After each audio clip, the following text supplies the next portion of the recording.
you. Who else could it be but your man Lou? Yeah. And overtime.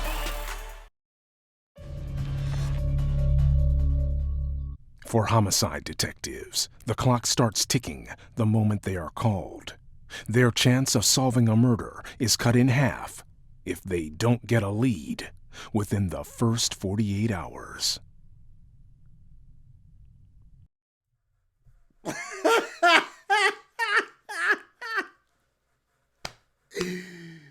Oh no! What in the hell just happened? Who else could it be but me, your man, Louie T? Welcome to Monday Night Football Overtime. Ravens, Rams, damn. As a wise man once told me, think there's been a murder. I can't think there's been, I think there's been a murder.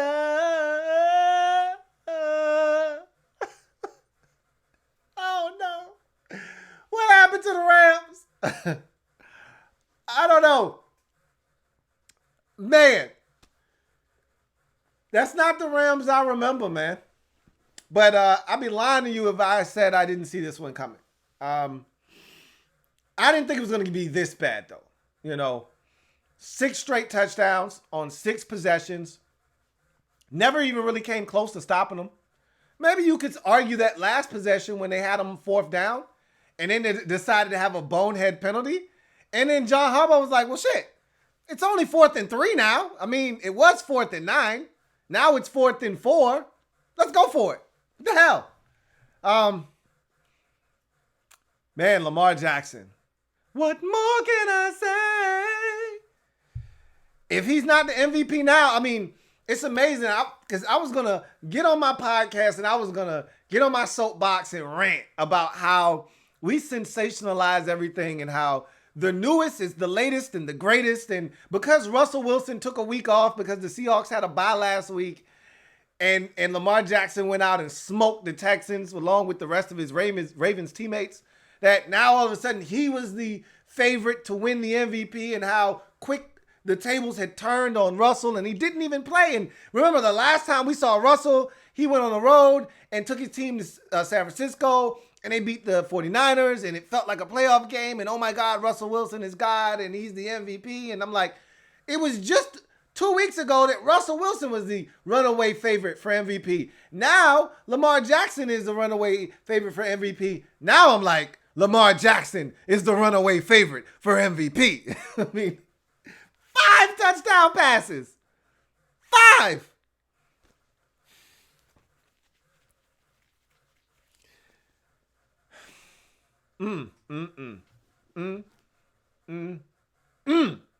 This is a good old-fashioned, passionate ass whooping, getting your shoes, coat, and your hat tooken. And for the Rams, I don't even know where to begin. You know, this season started off like any other Rams season under Sean McVay. They started off the season 3-0. They went on the road, got a tough victory on a Thursday night versus the Seattle Seahawks. All was well in Rams land. And then the damn Tampa Bay Buccaneers went to L.A. and put up 50 some odd points, and they ain't been right since. You know, you listen to Booger's dumbass, and Booger's a dumbass. Certified grade A dumbass, okay? But you listen to Booger's dumbass on Monday night, and they ain't been right since last year versus the Bears late in the regular season. I beg to differ. That same Rams team went to New Orleans and won in the Dome. That same Bears team smoked the Dallas Cowboys in a playoff game. I'm just saying that, oh, by the way, they hung tough with the New England Patriots. They just couldn't score any damn points. But anyway, I digress. That same Rams team, yeah, they didn't look all that right to start the season, but they were 3-0. I blame the Tampa Bay Buccaneers for this shit. They the ones that went to LA, and I don't know what the hell happened to the Rams, but since then, their ass ain't been right. They lost 3 straight. then the only teams they can beat now are garbage teams. Gotta stink in order for the Rams to get you. And Sean McVay, it hasn't been as creative this year. You can blame it on the offensive line. You can blame it on Jared Goff. You can blame it on the lack of touches for Todd Gurley. You blame it on whatever the hell you want to blame it on. I just know they don't look the same, okay? And I don't actually know where to point the finger. Jared Goff hasn't been great, but it's not just Jared Goff. It's not just Jared Goff. I think everyone has a hand in the demise of the Rams right now, but that's enough of Rams talk, okay? They'll be 6-5 after this game and pretty much dead in the NFC. Let's actually talk about a team that has a realistic shot at winning the Super Bowl this damn year. It's the Baltimore Ravens. I think last night we saw the best team in the NFC in the San Francisco 49ers.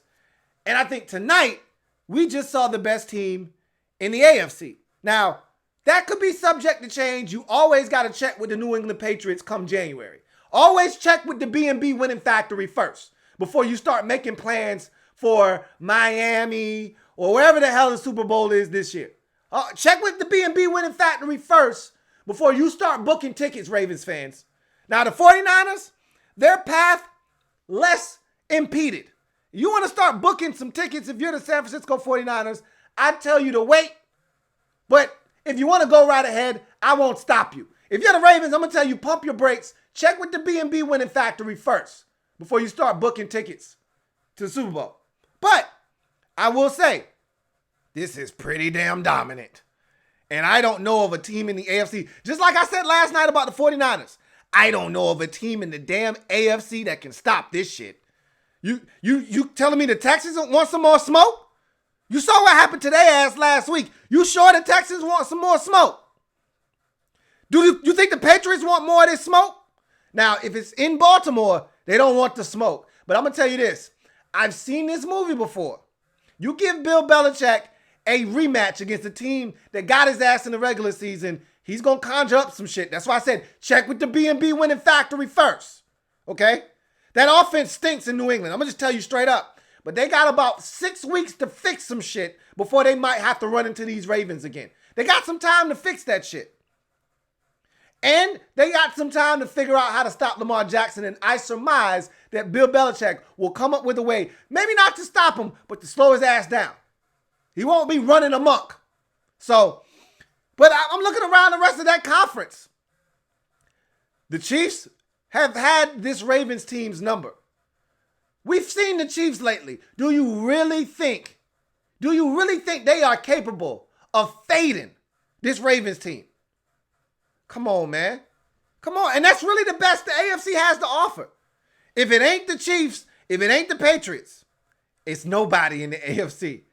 Nobody else wants it. The Steelers are the closest thing you'll get to a team that may be able to slow them down. And that's family business. But we know the Steelers. With Mason stinking ass Rudolph. I told you, his ass shouldn't even be in the league. He stinks. He stinks. And they thinking about going back to that man? They better put Duck Hodges in the goddamn game. Anyway, that's probably, just like I said yesterday with San Francisco, the one team that may be able to stop their ass is the same team in their damn division. That family business of the Seattle Seahawks. I'm saying the same shit in the AFC. The one team with the team speed on defense and the one team that will be able to handle the Ravens' ass, they should have beat them the first time in Pittsburgh. The one team that may be able to slow their ass down is the Pittsburgh Steelers. But the Pittsburgh Steelers don't want no smoke on offense. Their offense is atrocious. They might lose the game on offense. But that's the one team in the AFC I'm looking at. I'm saying, hey, man, look out for those damn Steelers. Everybody else in that conference, they don't want any of this Ravens team right now. That includes New England. But, as I just mentioned, before you start making plans, check with the B&B winning factory, man. Check with those boys first. All right? Check with them first. But, like I was saying, that AFC, don't nobody want none, man. Don't nobody want none. Don't nobody want none. Buffalo damn sure don't want none of that. Okay? Bills don't want none. The Texans don't want none. The Pats don't want none. The Chiefs don't want none. The Steelers are the only team that are looking like the Ravens and like, man, we ain't afraid of your ass, man. We ain't scary, duh. Bring that shit. I'm not saying they really want this smoke, but they asking for it. They ain't scared. We about to get a sneak peek at what could be the Super Bowl. We never get what we truly want nor what we ask for. So if you're asking for Ravens, 49ers, you better grab your popcorn next week, 1 o'clock Sunday afternoon, and sit down and watch that game. That might be the closest you're going to get to these two teams playing each other in a meaningful football game. Because I don't think we're getting that in the Super Bowl. We never get what we want when it comes to the Super Bowl. Never get it. I was talking to my barber, King Coop. Y'all know him, Rams fan, before I came on live with y'all. And he's pretty disappointed, to say the least, as he should be. And I was thinking about inviting him on the show. And I think I'm going to do that right now. Because he might want to vent. You know, I've been here before. My team got their ass whooped earlier in the season. We are customarily getting our ass whooped on primetime television. So I know the feeling. So I'm going to give him a chance to come on the show right now. Let's see what he says. But I'm about to get to y'all comments. I don't need to break this shit down. Lamar Jackson is ridiculous. That run game, I told you guys in the offseason when they signed Mark Ingram that he couldn't have found a better home. Now, I didn't know they were going to put this offense together the way that they did to make his fit in that offense even that much better. But this is the perfect place for him. And they're making beautiful music together. Yes, Lamar Jackson is ridiculous. Yes, he is well on his way to winning the MVP trophy, but he's got help around him. Like this offense that they put together, Greg Roman and the rest of that staff, and what John Harbaugh has done to dedicate himself to this way of life, the way they're playing, it all, and like they said, you know, one of the few things they said right all night on the telecast is that this offense is tailor-made and built around the strengths of Lamar Jackson, and the pieces that they've put around him complement his game as well. And I think that it's a rough one, man. It's going to be tough for somebody to stop this. Damn, it's a lot of blood out on that field in L.A. tonight, man. Yikes. It's going to be a lot of work for the cleanup crew, man. The paramedics need to come in there. They're going to need the coroner to come in there and identify some of those bodies out there that was left on the field tonight. Whew. It's ugly, man. Forensics need to get out there and do some work. Let's get to the comments, though. My man King Coop said he's going to decline. He's going to decline. He sent me a video like this saying, "Nah, I'm good." Hey, I offered, man. All I could do was give him a platform to vent. He declined, man. And I respect his decision to not want any of it tonight, man. Let's get to y'all comments, though, man. It's been a rough one for the Rams fans out there. And I apologize, man. It's not funny. I've been there before, man. But it is funny, though. So, anyway, let's get to the comment section, man. DMV fan 123 says, "Hope RG3 wins a Super Bowl, man." I give a damn about RG3, to be honest with you. But as long as he along for this ride, he might get himself one. Shaq Bryant says, "Man, Lamar Jackson is so good. He is better than Michael Vick, more accurate and just as explosive." I don't know if he's more accurate than Michael Vick, because when Mike was on, he was on. But I like they said tonight, and I think this is apt.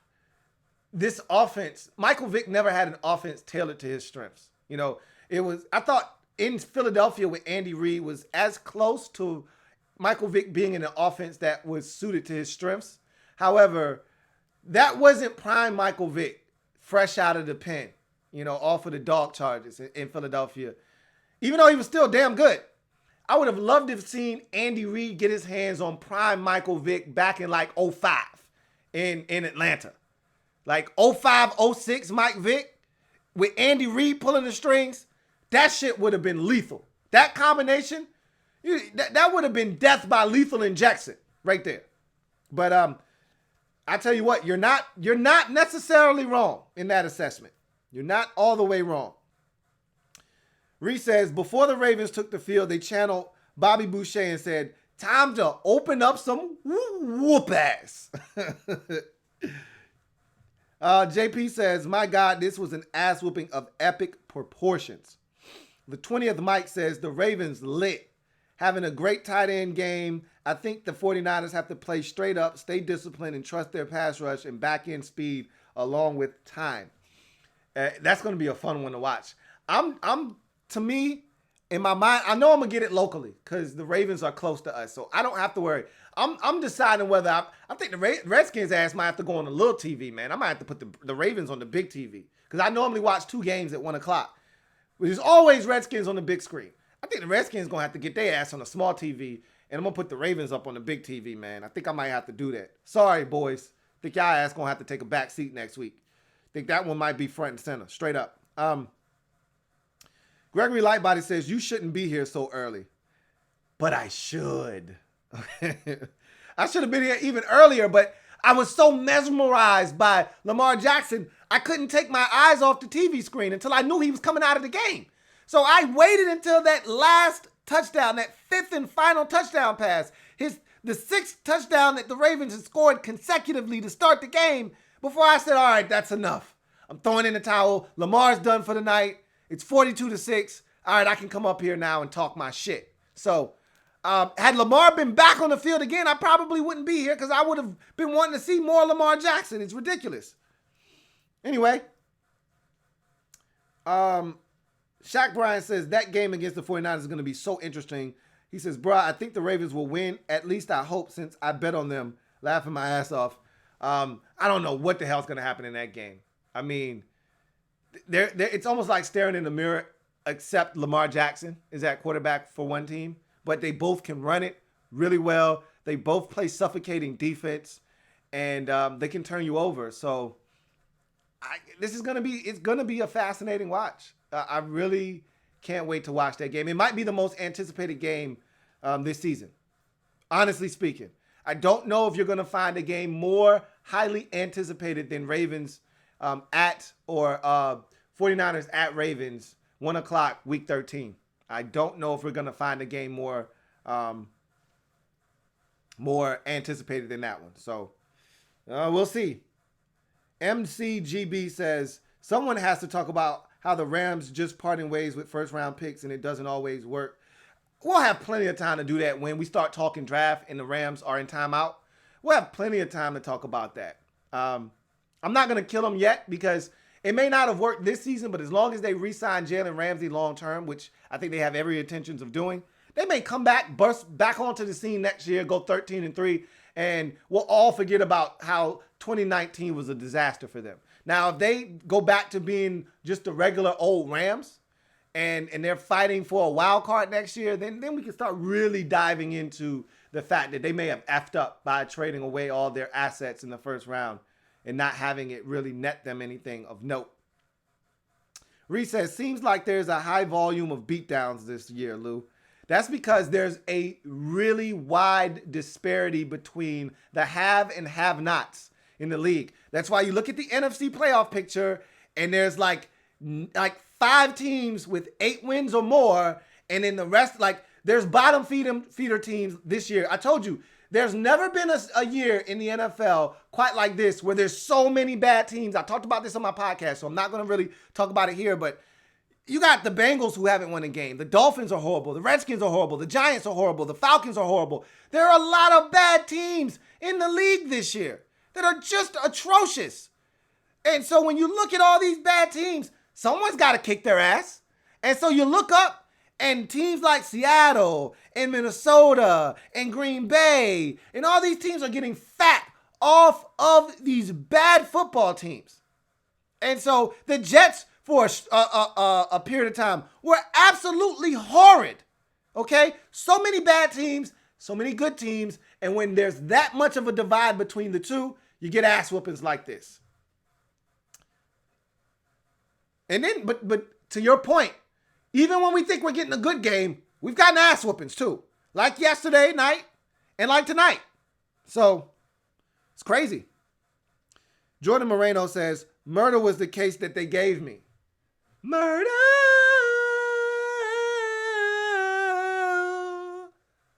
Or as I like to say, think there's been a murder.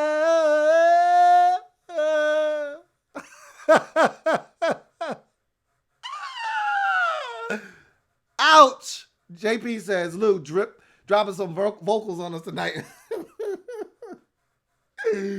Hey, get out of here, man. Gregory Lightbody says, I want the Ravens versus Niners on primetime. Don't we all? They used their flex game last week. I was hoping they'd double up on us. Double up, But they said, nah, man. Patriots and Texans on Sunday night. We're not flexing out of that. We're not flexing out of the Patriots.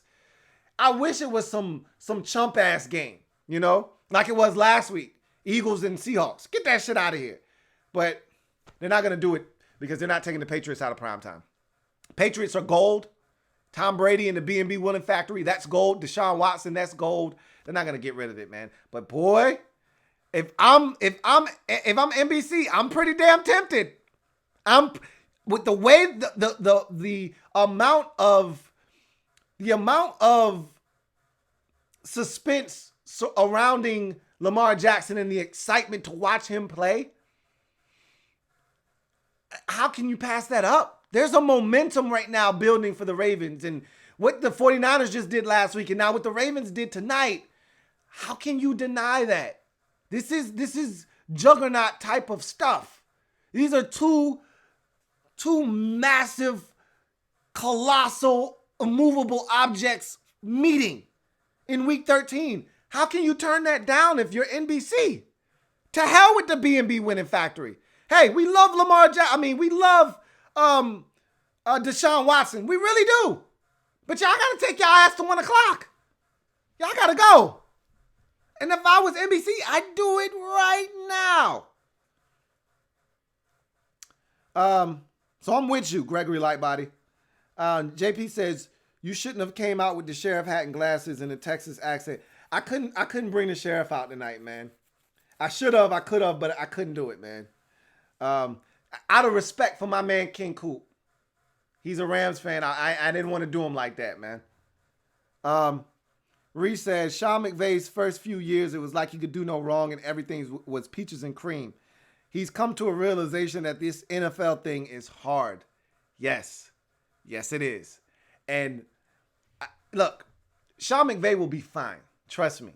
He will be fine. But everything was coming too easy, just like my man Reed just said. It was coming too easy, and I think Rams fans just expected it to just keep going and, hey, just keep the party going, man. They just thought that this thing was just supposed to show up and win 11 games every year and be one of the better teams in the league, and it just doesn't work like that.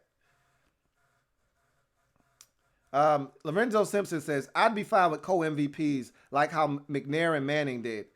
There'd be nothing wrong with that. But Russell's going to have to take it to that next level. Like, everyone's had their turn on Monday night. Russell had his turn a couple of weeks ago. Lamar had his turn this week. Russell's got another chance to get his mind back into the consciousness of everyone out there because Lamar's trying to run away with this thing. Put 41 on the Texans last week. Put 42 on the Rams on primetime television this week. Now, Russ has got to show everyone, hey, don't forget about me. All right. Everyone keeps talking. Hey, I had a Vikings fan telling me, my man Black L.A.B. tried to tell me how good this Minnesota Vikings defense was. Russ can show everybody, not only is this Vikings defense not what you think it is, but hey, I'm still an MVP candidate over here. Don't forget about me. So he's got the platform next week. He's got it all to himself Monday night. What is Russ going to do? The 20th Mike says, NBC can play it smart and shift Ravens 49ers to Sunday night game. That's the move, but I don't think they're going to move the Patriots. I just don't. DMV fan 123 says, Ravens pulled out the extension cord, not the belt. Nah, they told them boys, go to the tree and go get a switch. Nothing worse than getting your ass beat at your own crib with your own switch from your own tree. All right? They sent those boys out back of their own stadium to the tree that they was growing out back. Get a switch and come back inside. And that's a long walk, man. As that switch cuts through the air. That's a long walk knowing you walking to your own ass whooping, to your own demise. That's a long, hard walk. It's like back in 5th grade when you knew the teacher called the house and you knew your mom was going to tear your ass up when you got home. Wasn't that the longest bus ride home? And that walk, you couldn't have walked any slower back to the crib after you got off the bus. That's how this felt. Yikes. Reese said, before the season, Sean McVay was boy wonder. This season, he is boy blunder. He'll be all right. He'll figure it out, man. It's tough, though. And that's why I said, I love the way he's handling everything in times of adversity. That's how you know when you've got yourself a good coach. When shit hits the fan and you meet adversity for the first time, how do you respond? I think this is a nice byproduct of what we like to call in the trade Super Bowl hangover, okay? You lose the Super Bowl, man, it's tough that next year. It's tough to bounce back. And they're feeling the effects of that. I really believe that. DMV fan 123 says, Booger just be talking about anything, man. You think they'll take him off commentary at the end of the year? I don't think so. They need to get his ass the hell out of there. I tweeted about his stinking ass during the telecast, talking about Sean McVay just called the timeout. And Jared Goff is coming over and he's telling him that he checked into the wrong play. How the hell do you know what he's telling him right now? And to make matters worse, he went out there and called the same exact play and he checked out of it. He said, can. And the running back did the exact same thing. So they ran the same damn play. Shut your dumb ass up. Talking that stupid ass shit. Get his ass off the damn air. Reese says, why are you mad at my Bucks, Lou? We dropped a 50 burger on them, and I lived vicariously through it since. Let me enjoy a real win. LOL. It was your 50 burger that turned those boys upside down, man. They didn't deserve it. Sean didn't deserve it. Damn. JP says, if Lamar Jackson is not the MVP this year, or if they do not win the Super Bowl, the Ravens fans should riot. I think he's going to get the MVP. But again, Russell Wilson will have his chance next week to put his name back into the consciousness of NFL fans and voters everywhere. He'll have his chance on Monday night. Massive game. 9-2 Seattle versus 8-3 Minnesota. You can't get much bigger than that in the NFC. He's got a chance to stake his claim. Captain Spartan 04 says, it's sad knowing my Steelers defense can definitely slow the Ravens team, even potentially under 20, but our offense is terrible. Like I just said, it's so amazing how the one team in each conference that we feel like is head and shoulders above everyone else can be stopped or at least contained by another team in their division. That family business is a sumbitch, boy, I tell you. And the 49ers, the one team that they like, hey, man, we respect you. It's the Seattle Seahawks. And the Ravens, the same thing. The one team they look at, and they like, hey, man, I know you. You get on my damn nerves. It's the damn Steelers. Now, the Steelers can't score no damn points, so they won't be able to beat them. But they can slow that damn offense down. Trust me, I saw them do it earlier this season. One of the few teams that I've seen do it this season. Ali Side says, hey, Lou, hope you have a good Thanksgiving break and enjoy your bye week. Actually, I'm not going on bye this year. It's a semi-bye. It's not a full bye. I'll still be working throughout the course of the week. But you do the same, man. You enjoy your Thanksgiving. And I'll probably do a video wishing all of you guys a happy Thanksgiving. You know, it's my favorite time of the year. And so all the F's, you know, food, family, friends, football, faith, all of them coming together at once. It doesn't get much better than Thanksgiving for me. I mean, of all the holidays, find me one better than Thanksgiving. I'm not 8 anymore, so Christmas doesn't really resonate with me as it once did. I know what the meaning of the holiday is, though, and I respect that for what it is. But for me, Thanksgiving is the day that moves me the most because I love being around family. So you have a blessed Thanksgiving as well. JP says, my reaction to Hollywood Brown blaze past the Rams defense in that first quarter was like the Flash. Yikes! Zoink! Scoob! Hey, man, that boy can run. That boy can fly, okay?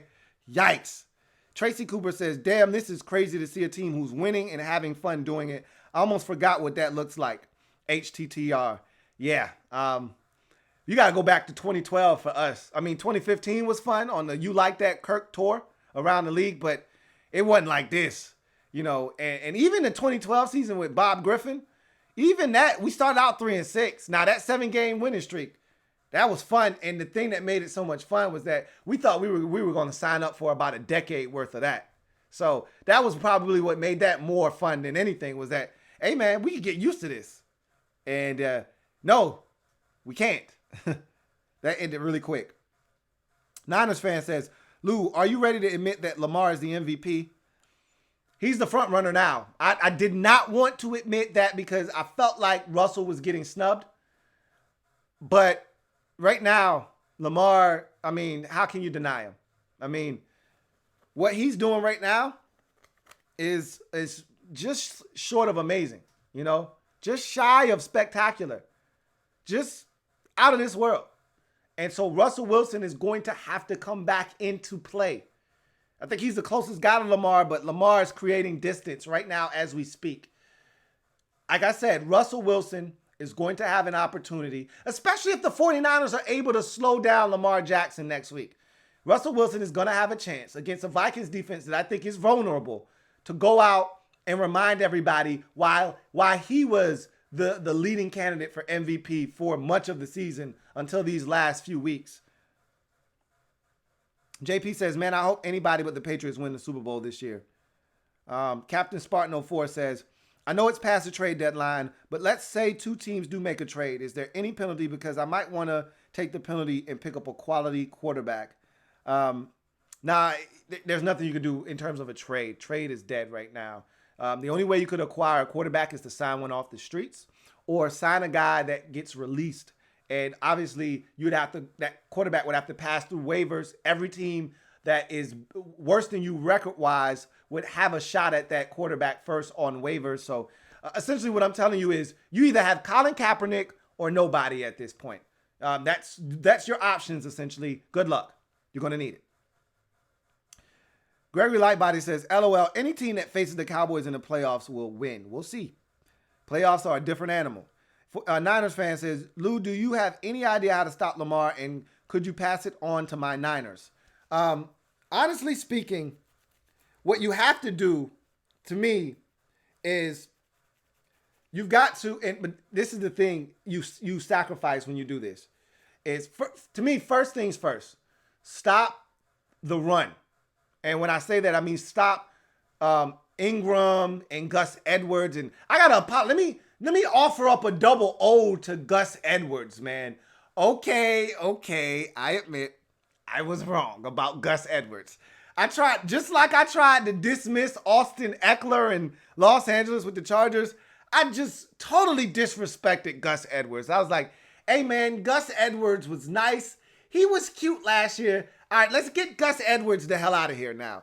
We got a real running back in Mark Ingram. You got Hill, who they drafted out of Oklahoma State, coming as a change of pace.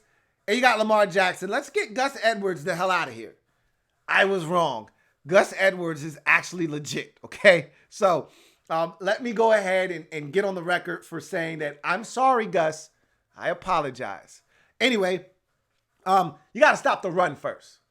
You got to stop Ingram, Edwards, and Hill first. Stop those guys, and then when they start trying to get Lamar out to the edges, I think you've got to have guys that stay disciplined at home. You can't crash. I'd much rather have Ingram up the middle than Lamar on the edge. So for me, if you pick your poison, I'm going to stay at home on the outside. I'm going to tell my guys, and what you have to do is you got to dedicate that eighth defender to the box. And you got to bring him right at the line of scrimmage. You keep your edge rusher outside. I'm talking about stupid contain outside. You bring that safety up to close up that C gap, to close that gap, because it's going to be a wide, almost like you're playing a wide nine. And that gap that between the defensive tackle and the defensive end is super wide. So I'm widening that gap to have that edge control. And then I'm bringing that safety up and that linebacker up to both come and attack that opening. So if they decide to give it to the running back, those guys will be there to clean that up. And if Lamar decides to pull it, my edge rusher will be out there trying to funnel him back to the inside. Because they're always usually either a tight end sifting across the formation. They either got a fullback coming across to block, or they got a pulling guard coming around. They've always got somebody pulling around, though, as that lead blocker out there for Lamar. I'm still funneling everything back inside. He won't get outside of my edge rusher. That won't happen. I'm going to have my safety come up, my linebacker crash inside, and we're going to play this thing and funnel everything inside. Keep that traffic inside. Do not let him outside. And then also, my corners have to be aware. You got to keep your eyes in the backfield. If Lamar pulls it and decides to run it, you got to come up and you got to give me some support on the outside. So it's got to be a collective unit. It's got to be a collective effort to stop Lamar Jackson. It's not going to be one guy or two guys. Everybody's got to rally to the football. Everybody's got to have a head on a swivel. And you've got to have a concerted effort and an actual plan to come up. And that's how I would attack it. Anyway, Jordan Jones says, did you see the Montez Sweat Old Spice commercial? Yeah, he's got like 3 of them things. You know, hey, good thing his last name is Sweat because he damn sure ain't earned that commercial. But I'm happy for him. Get your bread, man. Get your coin. Get the bag. Niners fan says, I know that the Ravens primarily play man coverage, so how has Marcus Peters, a zone corner, fit in so well? They don't just play man-to-man. They play a lot of it when they blitz, but they play some zone. They do play zone. And Marcus Peters, this is the thing with him. When they do elect to play man-to-man, you got to run double moves on him. He's greedy. He's nosy, and he's always looking to steal. So if you run an out, he's jumping the out. You got to run out and ups. You got to run sluggo, slant and goes. You got to give him eye candy because he'll bite down on it. But if you just going to run a slant, he's going to jump in front of that thing. If you just going to run a out, he's going to jump in front of that thing. You've got to give him one thing, and you got to show him one thing and give him something else. He'll bite on it. That's why his ass got shipped out of Los Angeles, because he was biting down too on the double moves. He was biting down and getting beat deep way too often. Niners fan says, what happened to this Rams team speed on defense being able to stop the Ravens' rushing attack? Well, they did a great job of, how do you neutralize speed? You run at it. You run right at it. They bludgeoned those boys to death with the downhill run game. I mean, they ran Ingram. That's how you neutralize speed. That's why I'll never understand why teams think it's okay and smart to run out wide to the edges and tosses and stretches out wide against fast defenses. I'll never understand that. Off tackle. You want to stretch an athletic defense out? Yeah, you can run the zone run blocking scheme and stretch them, get them to over pursue, stick your foot in the ground and cut back. But to me, getting outside to the edges against a fast defense, say like the Cowboys, doesn't make any sense to me. Leighton Vander Esch, all right. Damn, I just drew a blank on my Notre Dame linebacker. But you know that Jalen Smith. Why? Tank. Why would you try to run outside on those guys? So what they did was they said, nah, we're not gonna try to run outside on the Rams because they have too much team speed. Corey Littleton and all these guys can run. You know, Aaron Donald, Jonte Fowler Jr., all these guys can run. You know, Ebukam, all of these guys can move. So you know what we're going to do? We're just going to bust him in the mouth. We're going to double team Aaron Donald. He will not impact this game plan. And we're just going to run at Michael Brockers and company. We're going to double team Aaron Donald. And we're just going to run at these boys. And generally, when you have a fast-flowing defense, that means you lighten the pants. Oh, you lighten the draws. Okay, we're going to move your ass off the spot. And that's what they did tonight. Anyway, Reese says, Lou, the Rams were in the Super Bowl 9 months ago. I'm aware. JP says, all of these second-year quarterbacks tearing the league up like Mahomes, Lamar, and others makes me hopeful Haskins can do the same for our Skins next year. I can tell you this much. Haskins don't look like these dudes. But I'm with you. I'm hopeful. But Watson is a third-year quarterback. Mahomes is a third-year quarterback, just so you know. And in their first years, Mahomes barely played, but in his first year playing, which was last year, look at what he did. In Watson's first year when he tore his ACL, look what he was doing. Like, we saw flashes. Haven't really seen that from Haskins yet, but I'm hopeful just like you are. Let's see. Niners fan says, do you think the Ravens could get the first seed in the AFC? It's possible. You know, nothing's guaranteed to the New England Patriots. But, and the Patriots still have some tough games left. They still got to play the Chiefs. They got to play the Bills again. They got a couple of losable games in there, but it'll be tough. You know, it'll be tough. And then you have to account for the Ravens. They got to keep winning too. So there's that.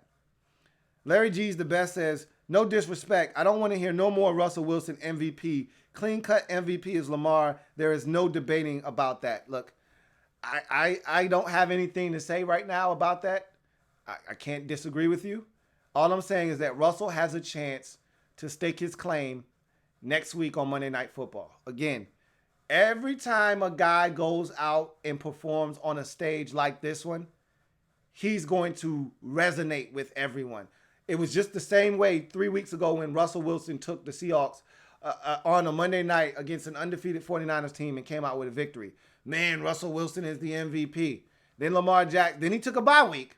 Lamar goes and puts 41 on the Ravens, and now everybody's like, oh, Lamar's the MVP. And then Lamar doubled down, and then Russ wants to go out to Philadelphia, barely score any points. It was an ugly day out there weather-wise, very windy, all that good jazz. But Lamar gets on the Monday night stage for the first time and lights it up, and now everybody's like, yo, hey, just give a trophy to Lamar. Hey, I'm not saying, I'm just saying, Russ has got a chance next week to say, hey, don't forget about me. He may not win it, but he's got a chance to make it a lot closer. Niners fan says, is it not tempting to convert to a Ravens fan, Lou? Not at all. Not at all. Shaq Bryant says, the only team that could beat the Ravens is the Patriots, maybe, or the Chiefs.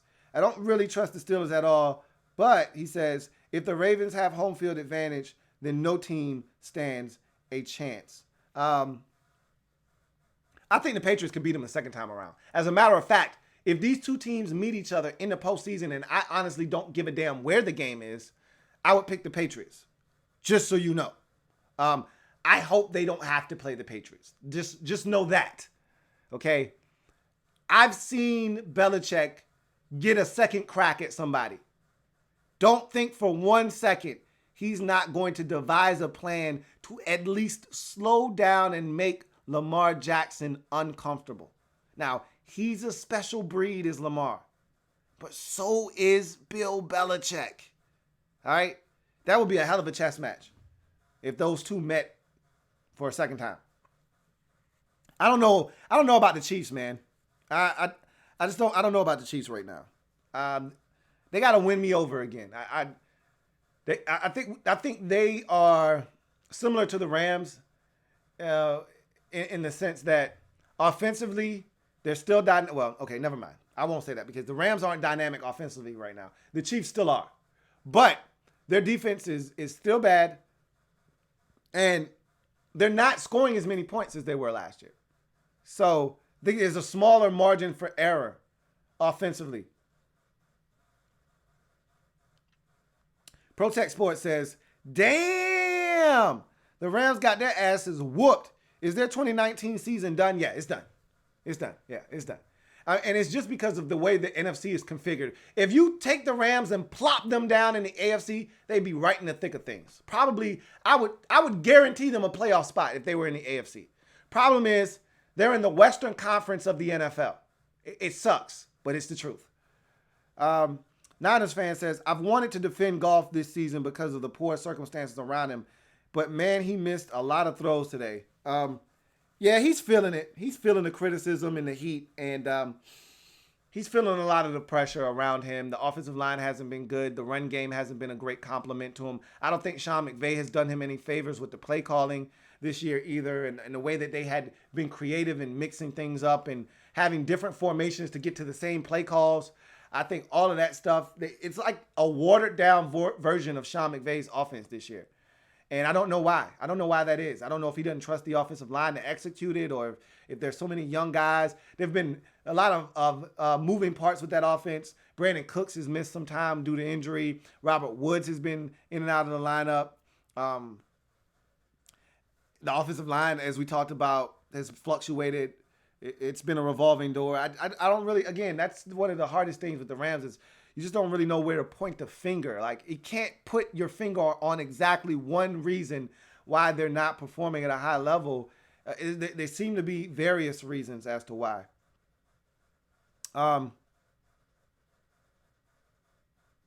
Let's see. Blackbird Blitz says, prime Michael Vick should have been in his playbook. Can't tailor an offense around a quarterback that doesn't learn the freaking offense. Hey, touche. I cannot disagree with you there. Mike felt like he was on top of the world and could do no wrong. And so Mike was one of those dudes with elite talent that felt like all he had to do was just show up on Sundays and unleash his talent. Mike, he'll tell you that himself, that he wasn't as dedicated to the game as he should have been, back in those days. You're right.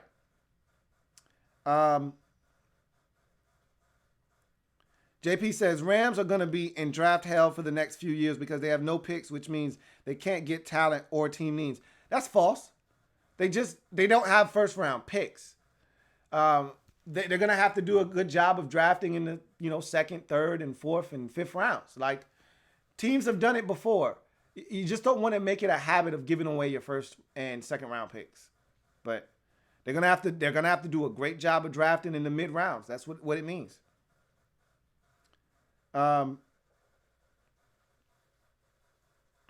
Atlas says, told you, bro. McVay and Goff are way overrated, and no rookie is coming in to fix it at this point. You did say that last year, or earlier in the season. Excuse me. I don't agree with you. Just by the way, but you said it, and you're being proven right now. I don't think McVay is overrated. I think Goff is having a little bit of a struggle right now, and I think it's all in his head. The talent is there. You don't have the kind of season he had last year and just forget how to play. I just think it's a mental block right now because of everything that's going on around him. They're in a rut, and mentally it's wearing on him. And I've always said this in any sport, especially football, but any sport. There has to be an athletic arrogance. There has to be a level of confidence that you have in your ability and your ability to get it done.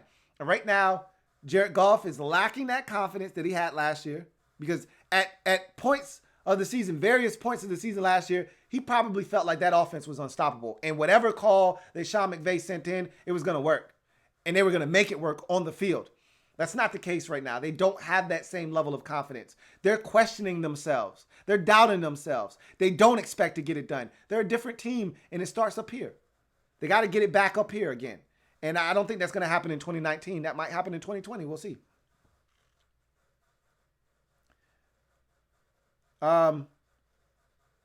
Larry G's the best says, Marcus Peters and Jalen Ramsey just got into it. Are you surprised by that?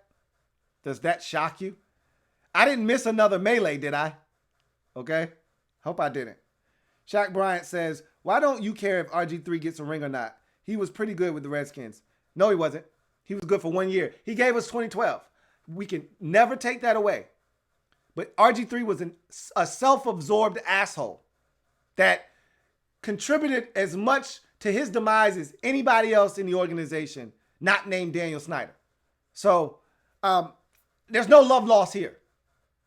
I wish it would have worked in Washington, but he was as much to blame as anybody for his demise in Washington. So I could care less if he gets a ring or not. I'm not a Robert Griffin III fan, as a lot of Redskins fans seem to be still. That's good for them.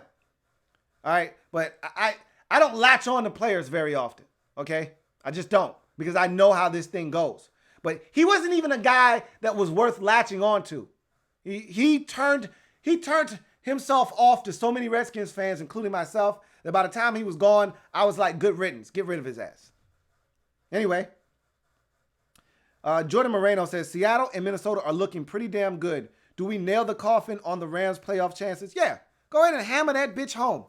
Boop, boop, boop, boop, boop. Boop, boop, boop, boop, boop. Boop, boop, boop, boop, boop. Boop, boop, boop. Yep, that's me hammering all the nails down. Maybe I could have had a better sound effect, Bang, bang, bang, bang, bang. Bang, bang, bang, bang, bang. Clank, clank, clank, clank, clank. But it's all the same. It's all nails that's being shut down and hammered in. That nail is, that coffin is shut. It's done. And just in case, a Blackbird Blitz, it's not Biggie, it's Snoop Dogg, okay? Let's just get that straight, just so you know. Anyway, hey, look, hey, Cap, don't do my man Q like that. Don't do him like that. Come on, man. Play nice, okay? He's a part of the family. Play nice. HHC Lunar says, Brown Steelers is a 4:25 game Sunday. Just put Texans Pats there. Solved it. It could be a CBS late game. Sounds good. Question is, who has the doubleheader? Doesn't Fox have the doubleheader this week? Because if I'm not mistaken, CBS had, no, you're right. The Fox had Patriots Cowboys. Yeah, Fox had Patriots Cowboys. So CBS does have the doubleheader this week. That makes sense to me. I'm all for it. Make it happen. JP says, you think Rams fans will start to scream for Goff to be benched? I would hope not. I would hope the quarterback that just took you to the Super Bowl a year ago, you're not that down on him that you would be and benched for who? Like, do they have a young quarterback on their roster that I'm missing that's going to come in and light it up? Is there a Kyle Allen on their football team that I don't know about? Benched for who? The 20th Mike says, there was a lot of body left on that field, man. Mark Ingram's running game is absolutely dominant. I think sometimes people forget that man was a Heisman Trophy winner at Alabama. And I think some people forget just how good he was in New Orleans. Maybe he was a little overshadowed by Alvin Kamara's star out there, but Mark Ingram was dominant in New Orleans. He was dominant in college at Bama, and now he's showing his dominance in Baltimore. The guy's good. I've always loved his game. I've always loved another guy that I love his running style. I love Carlos Hyde's running style. Like, they're really similar to me. Ingram's a better version, but Hyde is a good running back too.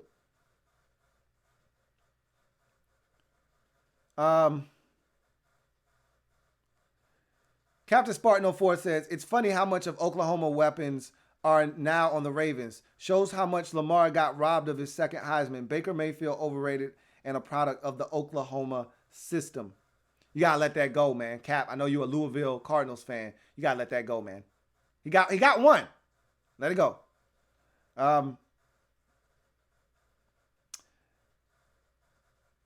Jew 24 says, why do you hate Booger McFarland so much? First of all, hate is such a strong word. I don't hate Booger McFarland. I hate the fact that he's on Monday Night Football. You know what I hate about Booger McFarland's commentary on the game? His analysis is that half the time he's wrong, and the other half he's assuming things and making shit up. That's what annoys me. It's like he's trying to be cool instead of just doing his damn job. All right. It's funny because my girl was like, hey, they need to put Booger ass back outside. Put his ass on the little moving contraption that he was on last year. Put his ass back outside where he gets to say like one sentence every 3 plays.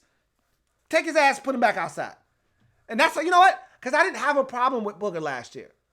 Because it was, you know what? I like my Booger in small doses. They put him inside and now he won't shut the hell up. Let me watch the goddamn game and stop making shit up. You don't know what the hell you're talking about. You're just making up shit. That's why Booger McFarland gets on my damn nerves. Let me watch the goddamn game. Stop talking so goddamn much.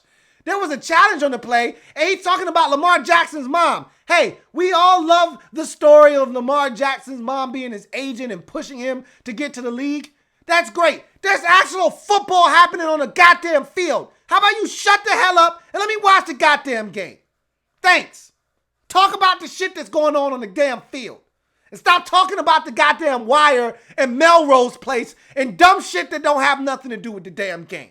And that was a terrible analogy, by the way. I'm sorry. Junior says, you can't have the name Booger and not know what the hell you're talking about. LOL. Just as bad as Jason Witten last year. At least Jason was talking about the goddamn game. You know, Jason just couldn't get right. That's all. You know, Boog is just talking about all. And Joe Tessitore is just a boob. He's a big, nasty, saggy boob.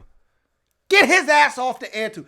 I like my Joe Tessitore doing shit like college football, late Saturday. Give him some Pac-12 after dark action. All right? Put Joe Tessitore to do some UFC or some boxing where he can be hype and do all that extra shit. All right? The only guy I want hype doing football games is Gus Johnson. You take your ass and you get the hell out of here too. Joe Tessitore annoys the hell out of me.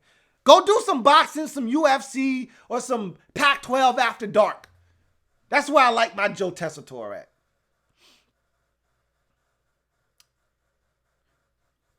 Ricky L says, remember when people were predicting the Rams to be 12-4 and win their division?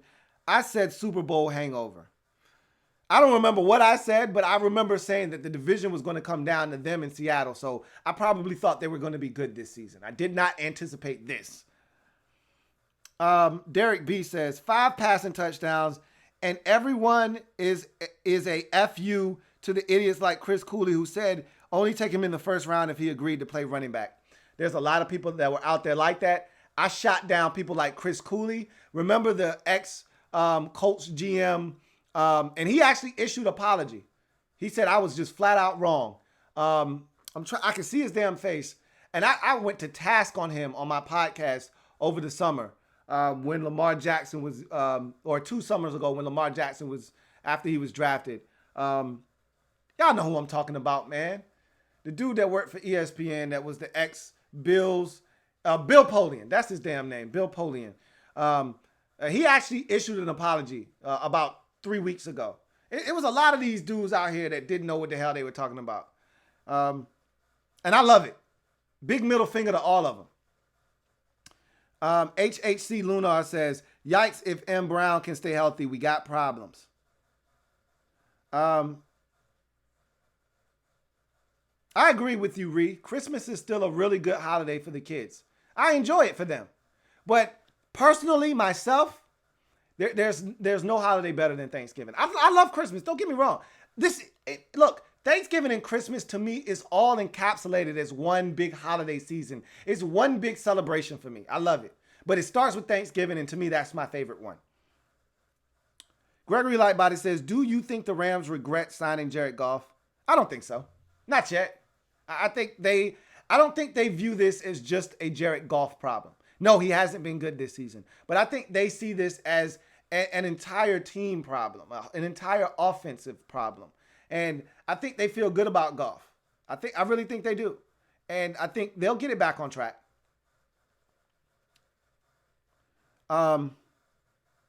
HHC Lunar says, Peter's trade has energized that Ravens D. They're balling now. It is amazing how they made a couple of moves, and all of a sudden now that defense looks to be similar to where they were last year when they were a really dominant unit. Because earlier in the season, if you remember, this defense wasn't all that great. It's crazy. Derek B says, is it only Ravens and Redskins fans that hold their breath every time Lamar takes a big hit? I think I have the RG3 version of PTSD. Yeah. I don't hold my breath. I was only holding my breath towards the end when I was like, hey, man, you know, Tua got hurt when Alabama was up like 35-3, you know, right before half. And so in my mind, I was like, yo, you up like 35-6 right now? Does he really need to still be out there? Like after that, they decided to go for it. When they were going to kick a field goal, I was cringing every time he got hit at that point. And I actually got scared. I actually held my breath. I don't know if you saw him. He got tackled on the sideline on a play, and he rolls over and he grabs his head like this. And I'm like, no, get up. And he was just saying like, oh, man, I missed the opportunity or something. I was like, dude, you got to stop doing that. I'm not even a Ravens fan. And my damn heart skipped a beat. Junior says, Russell Wilson is going to have fun ripping apart Xavier Rhodes. Very true. Very true. Derek B says, how do you feel about a Ravens-Niners Super Bowl rematch? We talked about that last night on the Sunday Night Football overtime program. It sounds good, but as I mentioned earlier on this show tonight, generally we don't get what we ask for. Now, if this next game, next week, Niners at Ravens, if this turns out to be a 23-20 knockdown, drag out, slobber knocker that we want a part 2 of, we won't get it. The football gods never give us what we want. It's why we never have seen a Rodgers-Brady Super Bowl before. And we never will. It's why, and generally it's in sports. It's not just football. It's why we never got a Kobe-LeBron NBA Finals. Because we never get what we want. It's not how this thing works. I'm still sour. I'm still salty over my 1998 Super Bowl that was supposed to be the best Super Bowl ever that never was. It was supposed to be the 15-1 Minnesota Vikings versus the 14-2 Denver Broncos. It was the immovable back-to-back Super Bowl champion, potential Super Bowl back-to-back champion Denver Broncos versus the greatest offense these eyes have ever seen. And I know the 07 Patriots have come along. To this day, the 98 Vikings are still the greatest offense these eyes have ever seen. And I don't think that will ever change for me. I was robbed. And that's what happens in sports. You never get what you want.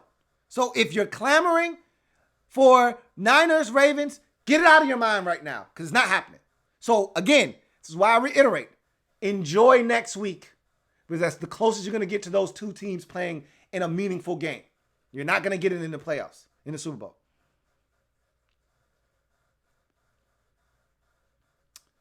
HHC Lunar says, anybody remember when Tessitore was calling Pats the GOAT team? Might not make Super Bowl 54 this time. Captain Spartan 04 says, to beat Lamar, you have to keep a quarterback spy on him. Jam/slow down his receivers. Be as physical as you can with them. And you also have to contain the line when he starts to scramble, you crash. That's why I said it's a group effort. Everybody's got to have eyes on Lamar. You can't fall asleep behind the wheel. It's got to be a team effort. And as he's mentioned, you can't give their receivers clean releases off the line of scrimmage because with Lamar and the way that their offense is set up, it's easy reads. And he's doing a great job of reading things out, finding the hole in the zone or finding a wide open guy and man-to-man, and he's hitting him. So you've got to do a great job of disrupting the timing and the rhythm of the play that will allow your rush to get to Lamar. You're hoping. HHC Lunar says, is it possible to flex out the Thursday Falcons-Saints game or nah? Nah, they're not going to do that. And that actually is some quality family business that I think most people are looking forward to. Even though the Falcons stink, they went to New Orleans and drubbed those boys a few weeks ago. And so that's going to be some quality family business. And it's going to be lit in the A. So, and personally, that allows me to get my head start on Black Friday shopping. So, I'd prefer it to stay right where it is. Okay, I need you guys to stop saying that I hate Booger McFarland. I don't hate anybody. Okay, I don't like him on the telecast. Yes, that is a fact.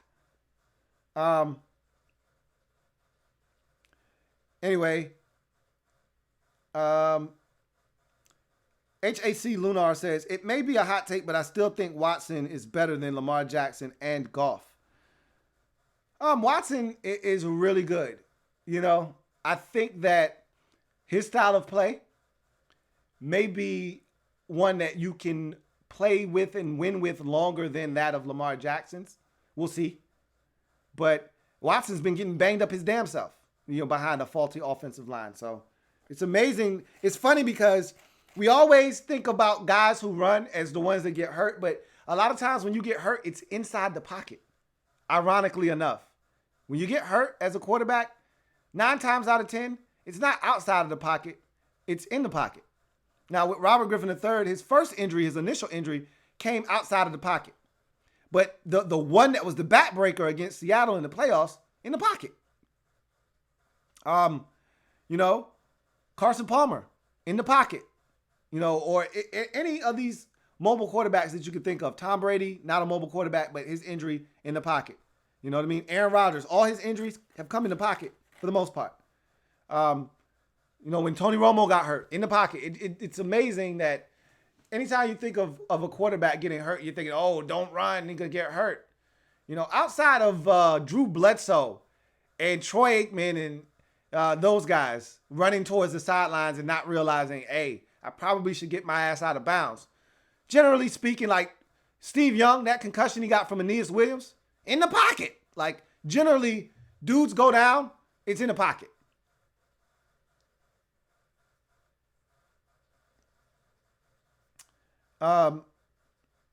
JP says, off topic, but do you think Michael Vick eventually gets in the Hall of Fame despite his arrest for dogfighting? No, Michael Vick's not getting in the Hall of Fame. Azad Bilal says, what up? The Rams are that one-year wonder team like there are every single year. Do you think Lamar or the Niners will be figured out by next year like McVay was? Well, McVay was good for 2 straight years, not one. Okay, remember, first year, 10-6, postseason, won the division, out in the first round, lost to the Atlanta Falcons. Then the second year, Super Bowl. So it wasn't a one-year wonder, it wasn't a flash in the pan. But generally, this league catches up to you over time. There's film, defensive coordinators get in the lab, they study you, they come up with schemes and devise ways to slow you down. That's why you have to make adjustments to the adjustments. So I assume and I surmise that Sean McVay will get back in the lab this offseason and he will be better, And as for the 49ers and the Ravens, more so the Ravens than the 49ers, teams may be able to slow down Lamar Jackson a little bit, but he's so dynamic that there's things he does that you can't coach nor can you stop. But for the 49ers, that's a time-proven method that they have.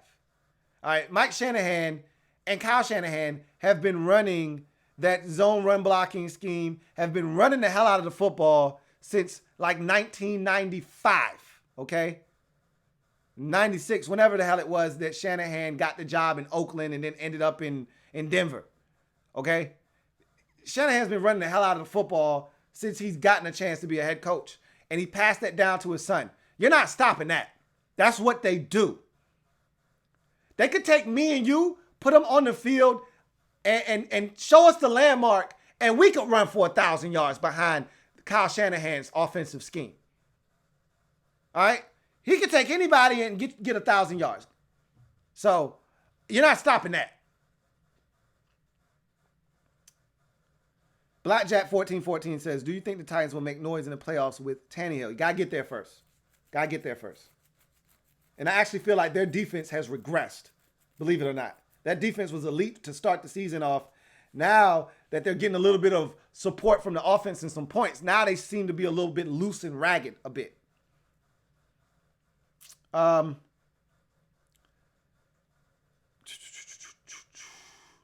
Azad Bilal says, is it just me, but I hate the Monday Night Football announcers. They always seem to be biased to the popular topic and don't seem to be good at analyzing. It is what it is. I think ESPN has been somewhat deaf to the noise, tone deaf to the noise around them about the Monday Night crew. Because if Jason Witten didn't retire, they were going to bring him back too. And it was going to be the same crew. And they're awful. They're just awful.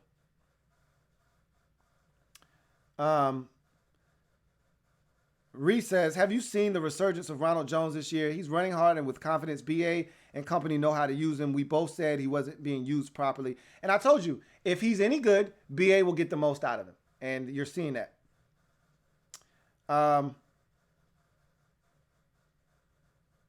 Let's see. HHC Lunar says, Gus and Joel Klatt are the men, Hanlu. Get them on Monday Night Football. Hey, I like Joel Klatt a lot, man. And you know how Gus rolls. I don't know if the NFL is ready for Gus again. Remember, Gus used to do games for Fox. Was it Fox? Yeah, I think it was Fox because he's still working for Fox now on the college football front. I want to say it was CBS, though. I think Gus was doing games for CBS. But either way, I don't think the NFL is ready for Gus again, man. Let's see. Real Fact says Lamar is taking the league by storm just like Mahomes did last season, but watch Brady still end up in the damn Super Bowl somehow. I'm telling you, as I mentioned at the top of the show, before you start booking the Ravens for the Super Bowl, you need to talk to the B&B Winning Factory first to see if they want to go again. All right? If they say, nah, we good this year, y'all go ahead, have fun, then go ahead, book it. But if those boys are like, nah, hold on, let me check with Brady first. Let me see if he'll be able to get check 1 2 1 2. Guess who? Mohamed Sanu and N'Keal Harry. Never ever trust a man with 2 first names. Let me see if he can get them whipped into shape. Get this offense back rolling, and then we'll see if Tom wants to go or not. If Tom can't get those boys where they need to go, then y'all go ahead without me. Y'all go have fun. I'll catch up with y'all next time. But before you do that, talk to the B&B Winning Factory first. Let's see. Tracy Cooper says, I saw that play on the sideline when Lamar grabbed his head. Did you see the hit on the last drive? All out blitz. Taylor Rapp hit him low. I was like, yeah, take that man out. Yes. That was the play that the Monday Night Crew actually highlighted when Booger was like, hey, look, man, I know you want to continue to put your foot down on these boys, but hey, get his ass out of there. And that's when I was like, hey, look, man, I understand that, you'd like him to finish this drive, but you're up 35-6, man. These boys are dead over there. They're dead. Dead, I tell you. You're up 29. I don't know if you've been watching the same game I'm watching. They not scoring 4 touchdowns tonight. Not gonna happen. You can go ahead and take Lamar out, man. Let Robert Griffin III run around and do some stuff. Get him some work. Yeah. So you saw the same stuff I saw.